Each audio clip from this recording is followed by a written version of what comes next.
দুধবা হালিমা বাবাজি ওইখান থেকে চললো।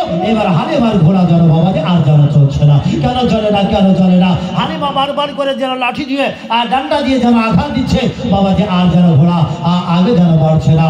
আল্লাহ পাক পরওয়ারদিগার রব্বুল আলামিন ঘোড়াকে যেন জবান খুলে দিলেন, ওই ঘোড়া কিসের জন্য যাচ্ছিস না, একবার তুই যেন কহে দে, তুই যেন একবার বলে দে। বলে হালিমা, তুমি যে নাবিকে তুমি পিছনে করেছো, যে নবীর জন্য আল্লাহ যেন দুনিয়া তৈরি করেছে, কোরআন পাঠিয়েছে, হাদিস পাঠিয়েছে, আজ নবীকে পিছনে রেখেছো। আমি তোমার ঘোড়া এক কদম যেন আগে বাড়বো না। জোরে বলেন সুবহানাল্লাহ। হালিমা বুদ্ধিমান নারী ছিল, জ্ঞানী নারী ছিল, বাবা জাকিরমান নারী ছিল। সঙ্গে সঙ্গে কি করলো বাবা, রাসূলকে যেন পিছন থেকে নিয়ে বাবা আগে যেন বসিয়ে দেওয়া হলো। জোরে বলেন সুবহানাল্লাহ। রাসূলকে যেন বাবাজি কি করা হলো, আগে যেন বসিয়ে দেওয়া হলো। ঘোড়া এবার বাবাজি কি করে, আমার নবীর চেহারার দিকে যেন বাবা তাকিয়ে আছে। হালিমার কথা শুনেছি, এবার আজকে হালিমার কথা শুনবো না। আল্লাহর নবী সাল্লাল্লাহু তাআলা সাল্লাম বাবা এক এক করে ঘোড়াকে যেন তাকিয়ে দেখেন। ঘোড়া যেন নবীর দিকে যেন দর্শন করে আছে। নবী যখন আমাকে ইশারা করবে তবে যেন চলবো। আল্লাহর নবী সেই সময় ঘোড়াকে বলল যেমন ইশারা করা। ঘোড়া বলে আর যেন দাঁড়াবো না, ওই জায়গা থেকে যেন হালকা হালকা ভাবে যেন রওনা হয়ে গেল। আল্লাহর পয়গম্বর আবার যখন ইশারা করেছে, এই দেখেন ঘোড়া যেন বাবা দৌড়াতে লাগলো। এত না দৌড়ে চলে যায়, দৌড়ে চলে যায়। দুধমা হালিমা বলে, শোনো গো, আমার পূর্বে যত মেয়েরা যত দায়ীরা ঘোড়ার পিঠের ওপর চড়ে, কাঁধার পিঠের ওপর চড়ে যাচ্ছিল, এক এক করে আমার ঘোড়াটা সকলকে যেন পিছনে করে দিল। জোরে বলেন সুবহানাল্লাহ। আমাকে দায়ীরা জিজ্ঞাসা করলো, হালিমা একবার আমাদেরকে বল। ওরে হালিমা, তাড়াতাড়ি করে বল, তোর ঘোড়াটা একবারে যেন চলতে পারতো না, ভাগতে পারতো না রে হালিমা। আজ কেন কি খেয়েছে বল, বল, এত যেন দৌড়ে দৌড়ে চলে যায়। হালিমা, তোর চেহারাটা যেন ভালো লাগছিল না, এমন কি খেয়ে আসলি বল, বল, যাহা তোর চেহারাটা যেন এত সুন্দর লাগে, কি কারণে একবার যেন বলে দিয়ে। তোর মা হালিমা রাদিয়াল্লাহু তাআলা আনহা যেন সেই সময় আল্লাহর পয়গম্বরকে যেন দেখালো, এই দেখো সম্মুখে কে আছে গো, এটা কি তোমরা চিনো, একে কি তোমরা কোনোদিন দেখেছো বলো। তারা যেন ঠাট্টাই আর কি করলো, তারা ডাক দিয়ে বলে, হালিমা কি কথা বলছিস রে হালিমা, তোর পূর্বে ওই নবীজিকে আমরা যেন আমিনার কোল থেকে নিয়ে তার গালে মুখে চুমা খেয়েছি, আর তাকে আমরা কি করেছি, মাসে মাসে বেতন দিতে পারবে না, টাকা পয়সা দিতে পারবে না, এই কারণে আমরা যেন তারে ফিরিয়ে দিয়েছি। যখনই বাবা এই কথাটা বলা হলো, যখন এই কথাটা জানা হলো গো, বলে এই দেখো তোমরা কেমন সাজা পেয়েছ, একবার দেখে নাও। আল্লাহর পয়গম্বরকে আজ নিজে কাছে পাওয়ার পরে গেলে মুখে চুমা দিলে, কপালে চুমা দিয়েছ, আপনাকে যেন কাঁদিয়েছ, চোখের পানিটা ধরিয়েছ। এইবার সেই নবীজিকে যেমনই আমি বুকে নিলাম, যেমনই আমি করে নিলাম, চেহারা আল্লাহর হুকুমে চেহারা যেন চের হয়ে গেল। বুঝলে গেল যে ঘোড়ার পিঠের উপরে চলে আছি, এমন কিছু খাবার খাই না, ওই নবীজির মধ্যে যাতে আজ ঘোড়া যেন চাঙ্গা হয়ে গেল। আর দেখে আপনার মজেজা, আর ভাগ্যবতী হয় খাদিজা, আর সফে দিল জীবন আর জয়বন। আর দেখে আপনার মজেজা, আর ভাগ্যবতী হয় খাদিজা, আর সফে দিল জীবন আর জয়বন। আর ভালো দুলা বুঝা ছিল, আর কোরআনে সব রেখে দিল। ও ভালো দুলা বুঝা ছিল, কোরআনে সব সইফে দিল।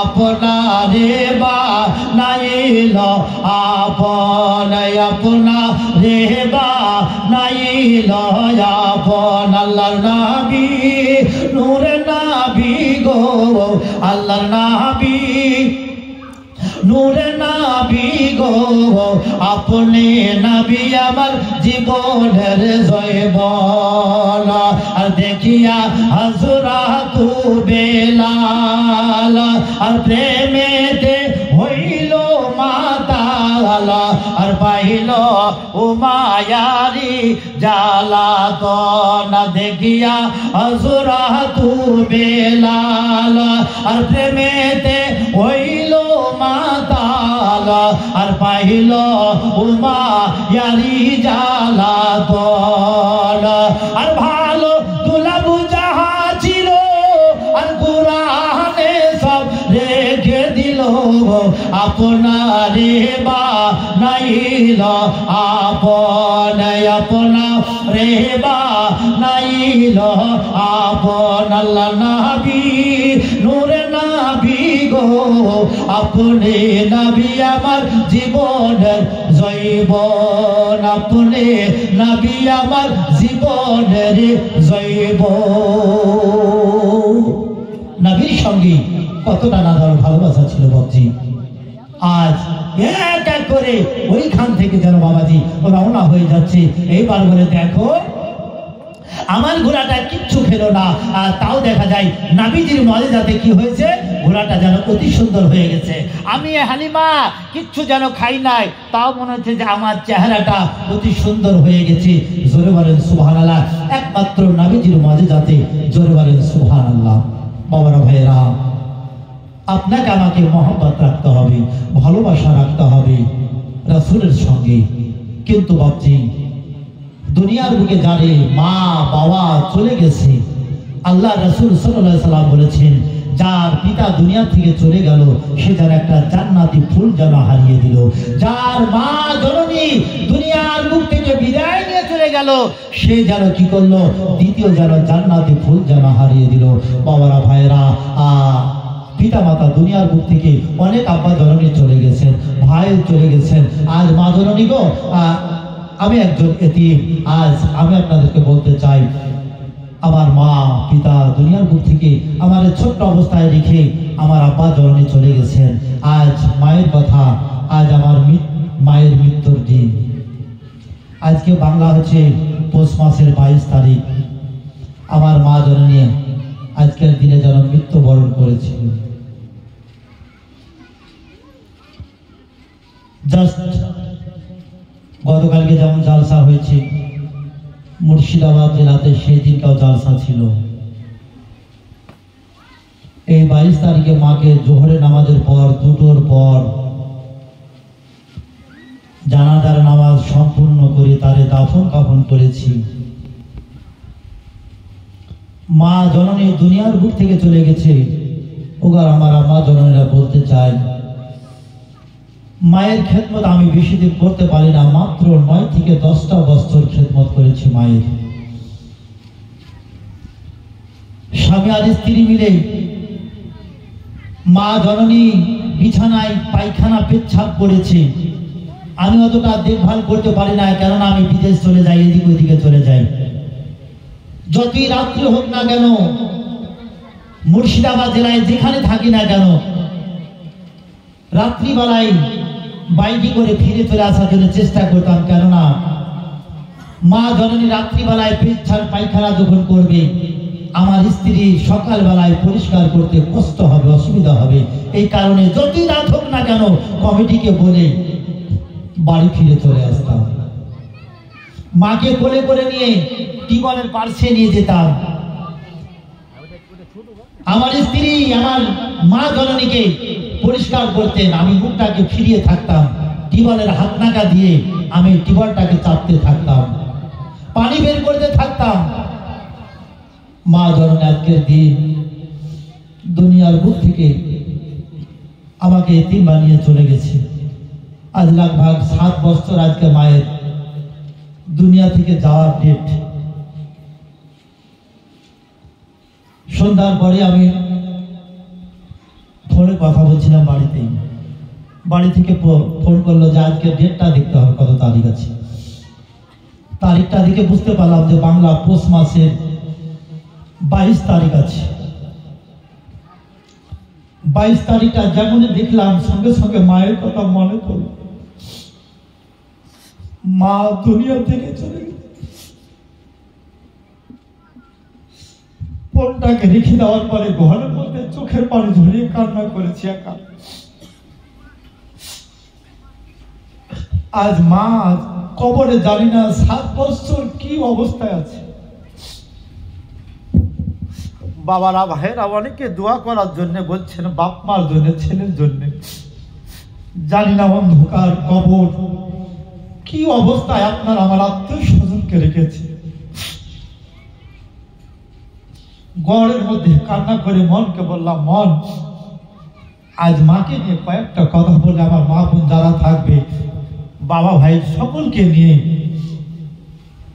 জালসার সভাপতি আমার মাদ্রাসার কদমতলী মাদ্রাসার শিক্ষক আছেন মুফতি সাহেবকে নিয়ে একটু দোয়া করব। মায়ের কথায় এতটা স্মরণ আছে, মায়ের কথায় এতটা মনে পড়ে। মা যখন দুনিয়ার মুখ থেকে বিদায় নিয়ে চলে যাচ্ছেন, মায়ের মুখে পানি দিচ্ছেন আমার 3টা বোন। আমি মায়ের সিনাতে মাথা লেগে কান্না করেছিলাম, মা তুমি তো দুনিয়ার বুক থেকে চলে যাবে, আমাকে একবার দেখো, আমি তোমার তো ছোট ছেলে, আমি তোমার ছোট বেটা, আমার দিকে একবার দেখো। খোদার কসম করে বলি মা গো, মিথ্যা কথা নয়, সেই সময় আমার মা জননী রাত্রিবেলায় তাকিয়ে দেখলেন, সেই সময়তে তাকানোর পরে মা কথা বলতে পারে না। আমার বড় দিদি বলল, ভাই দেখো মা মা করে চিৎকার করে ডাক দিয়েছো, তাই তোমার মা যেন তোমার দিকে তাকিয়ে দেখছি। তাকানোর পরে পরে সঙ্গে সঙ্গে মা জননী বিদায় নিয়ে চলে গেছে। আমি একজন আলেম, আমি জানি মায়ের কবরের পাশে পড়লে পারে আমার মা শান্তি থাকবে, ভালো থাকবে। এক এক করে আমি 41 দিন পর্যন্ত মায়ের কবরের পাশে দাঁড়িয়ে দাঁড়িয়ে আমি কবর জিয়ারত করেছি। মায়ের জন্য 2 হাত তুলে কান্না করেছি। মা কোনোদিন আমাকে বেটা বলে ডাকে না। 41 দিন কান্না করলাম, মা কোনোদিন আমাকে বেটা বলে ডাকে না। আজ মায়ের জন্য দোয়া করে মিলাদ মাহফিল জালসা দিয়েছি। প্রতি বছরের নয়, এই বছরও আমার বাড়িতে প্রোগ্রাম হতো।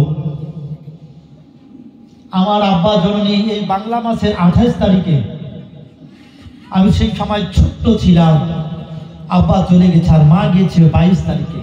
তারপরে বাংলায় একই মাস, এই কারণে এত কাছাকাছি 2টা মহফিল করতে পারি না। বাৎসরিক হিসাবে একটা মহফিল করি। কোন বছর মায়ের ডেটে করি 22 তারিখে, কোন ডেটে মাসে বছরে আব্বার ডেটে করি। তাই এই বছরও 28 তারিখ অর্থাৎ জানুয়ারি মাসের 13 তারিখ পড়ছে ডেট, ডায়েরিতে লিখানো আছে। আমার বাড়িতে মা বাবার জন্য রুহ মাগফিরাতের জন্য দোয়া মাহফিল হবে। বাবারা ভাইয়েরা, আমার মা জননীরা, আপনাদেরকে বলতে চাই, ও আমার নওজোয়ান ভাইরা, যারা মা বাপকে দুঃখ দাও, যার মা চলে গেছে তারে জিজ্ঞাসা করে দেখো যে মা কি জিনিস, পিতা কি জিনিস। আল্লাহ নবীজির মা জননী দুনিয়ার বুক থেকে বিদায় নিয়ে চলে গেছে, পিতা চলে গেছেন, পিতাকে পিতা বলে ডাকতে পার না। আম্মা জননীকে যতটা আদর স্নেহ করার আদর যত্ন পেলেন না, নবী নিজে ইতিম। আমার বাবারা ভাইয়েরা, নওজোয়ান ছেলেরা, বন্ধুদের, তোমাদের কাছে আমি একজন আলেম হিসাবে, আলেম হয়ে আমি তোমাদের কাছে অনুরোধ করব যে যাদের বাপ মা আছে, বাপ মার সেবা করো, বাপ মাকে ভালোবাসো। বাপ মার পায়ের তলে রাসূল পাক বলেছেন যে জান্নাত, জোরে বলেন সুবহানাল্লাহ, জান্নাত নিতে হবে। জানি না 9টা বছর খেদমত করেছি। আল্লাহ যদি রাজি থাকেন, আল্লাহ যদি এই খেদমতটাকে কবুল করেন, তাহলে হয়তো আমার লাভ হবে। আল্লাহ যদি কবুল না করেন, আমার সব বেকার হয়ে যাবে। তবে বাপজি, আমার মা জননীরা, আত্মীয় স্বজন আপনার আমার দিকে তাকিয়ে আছে। মুসলমান দরদি মা যেন তাকিয়ে আছে, বেটা যেন আমার জন্য দোয়া করবে। ছেলে তাকিয়ে আছে, আব্বা জননী দোয়া করবে। এক এক করে যখন দোয়াটা যখন বাবা পায়, আল্লাহ রাব্বুল আলামিন তার আত্মাটার আনন্দ ফুর্তি দেখার পরে জিজ্ঞাসা করবে, জিবরাইল, ওই আত্মাটা এত খুশি মানাচ্ছে, এর কারণটা তুমি তার জিজ্ঞাসা করো। কিসের জন্য খুশি মানাচ্ছে, আনন্দ করছে, তার কারণটা তুমি একবার দেখো। জিবরাইল ফেরেশতা ডাক দিয়ে বলে, বলো আজকে কিসের জন্য তুমি আনন্দ করো, খুশি মানাও? বলে, দেখো গো, আজকে আমার গ্রামে যেন জীবনে জালসা হচ্ছে, আজকে যেন মসজিদের জন্য জালসা দিয়েছে গো গ্রামবাসীরা।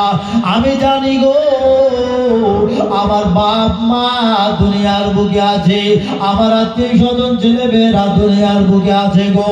আমার জন্য কেউ না কেউ যেন দোয়া করবে, দান করবে। আর আলেম ওলামারা সকলে মিলে আমার রুহে মাগফিরাতের জন্য যেন দোয়া করবে। জোরে বলেন সুবহানাল্লাহ। দোয়ার জন্য কবর থেকে তারা তাকিয়ে আছে, আমার জন্য দোয়া করবে, আমার জন্য দোয়া করবে। আল্লাহ গো, তাদের জন্য দোয়া করার জন্য বাবা অনেকে যেন বলে, দোয়া তো করে যায়, দোয়া তো করে যায়। ওকে আমার আম্মা জননীরা, মা জননীরা যেমন এক এক করে সকল যেন চলে যাবে, কেননা কোরআন হচ্ছে সত্য, নবীর হাদিস হচ্ছে সত্য। আপনাকে আমাকে যেন চলে যেতে হবে, আপনাকে আমাকে কবরে চলে যেতে হবে। দুনিয়ার বুকে যদি আমল করে যায়, ওই আমলটাই কাল কিয়ামতের ময়দানে অন্ধকার কবরে যেন কাজে লেগে যাবে। রাসূল পাক বলেছে, দুনিয়ার বুকে যতদিন বেঁচে থাকবে নেকির কাজ করো, দান খায়রাত করো। কেননা যে ব্যক্তিরা দান করতে থাকে, তাদের দিলটা, তাদের মনটা যেন আয়নার মতো পরিষ্কার হয়ে যায়। জোরে বলেন সুবহানাল্লাহ। বাবারা ভাইয়েরা, অনেকেই আজ এই দ্বিতীয় রাত্রি জীবনী যার সাথে টাকা পয়সা সিমেন্ট থেকে নিয়ে, আশা করি অনেকে হয়তো ভুট্টাও দান করেছেন। ইনশাআল্লাহ একের পর এক আপনারা অনেকে দান করেছেন, গতকালকেও দান করেছিলেন। আজকে আশা করি গতকালকে চাইতে আজকে অনেক বেশি হবে, আর আজকের চাইতে আগামীকালকে ইনশাআল্লাহ আরো হয়তো বাড়তির মধ্যে থাকবে ইনশাআল্লাহ। মা বোনেরা, বাবারা, ভাইয়েরা, আপনাকে আমাকে দানের হাতটা যেন বাড়াতে হবে। দানের হাত না বাড়ালে বাবাজি মসজিদ তৈরি হবে না, খোদার ঘর যেন তৈরি হবে না। তবে বাবারা, ভাইয়েরা, আর কয়েক মিনিট কথা বলেই ইনশাআল্লাহ আপনাদেরকে জানাতে চাই যে বাবারা, ভাইয়েরা হয়তো একটু বাইরে গিয়েছেন, আপনারা সকলেই ভিতর দিকে চলে আসুন। কেননা দয়া নবী সাল্লাল্লাহু আলাইহি ওয়াসাল্লামকে আমরা সালাম ও কালাম করে ক্যাব করে ইনশাআল্লাহ আজকে দ্বিতীয় রাত্রির মতো ইনশাআল্লাহ এখান থেকে আমরা বিদায় হব। তবে বাবারা, ভাইয়েরা, আর সময় নষ্ট না করে এখানে আসুন এবং দয়া নবী সাল্লাল্লাহু আলাইহি ওয়াসাল্লামকে জিন্দা নবী মনে করে একবার ঝুমঝুম করে দুরূদ পাঠ করুন। আল্লাহুম্মা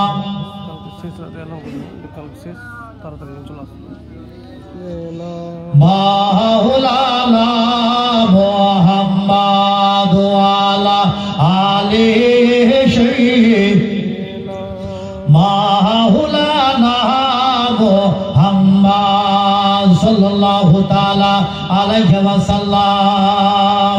যাও বাবার ভাইরা, যেটা আমি বলতে চাইছিলাম, আমার দয়া নবী সাল্লাল্লাহু আলাইহি সাল্লামকে এই জায়গায় এবার ঘোড়াতে করে জানো দুধমা হালিমা রাদিয়াল্লাহু তাআলা আনহা যারা বাবা নিয়ে চলে গেলেন আগে, আর সকলে যেন বাবা যারা আগে যাচ্ছিল তারা যেন উল্টার মতো এইবার পিছনে হয়ে গেল। প্রশ্ন করলো, বলে আগে যাওয়ার একটাই হচ্ছে কারণ নাবির মজেদাতে যেন আমি আগে গেলাম, কেননা নাবিকে নিয়ে আমি পিছনে আল্লাহ যেন রাজি নয়, এই কারণে যেন আমি আগে হয়ে গেলাম। এইবার টুক টুক টুক টুক করে দুর্বা হালিমা রাদিয়াল্লাহু তাআলা আনহা যেন বাবাজি এই দেখেন বাড়িতে যেন পৌঁছে গেলেন। জোরে বলেন সুবহানাল্লাহ। এইবার বাড়িতে পৌঁছে যাওয়ার পরে হালিমা কি করলেন, এইবার ঘোড়ার পিঠের উপর থেকে নেমে পড়লেন, হুজুর ওকে আবার স্বামী বাচ্চাটা দেন।